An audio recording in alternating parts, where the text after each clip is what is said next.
Okay, drive mode. After you load a design, you want to activate drive mode, and this symbol here shows for whether you're in drive mode or not. So this button here goes into drive mode, which is confirm, and we hit enter, and then our design appears, and now we can hit the start and stop buttons below the control panel.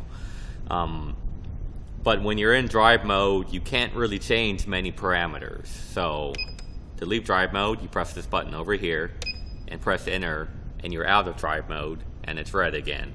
And to go back into drive mode, press over here. It says confirm, enter.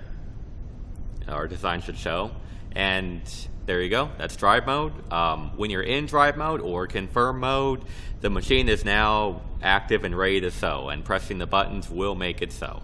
And when you're out of drive mode, then you are allowed to change most of the parameters. So if there are other parameters in some of the submenus and you cannot change them, you probably have to leave drive mode first. And red is out of drive mode and green is in. And that's drive mode.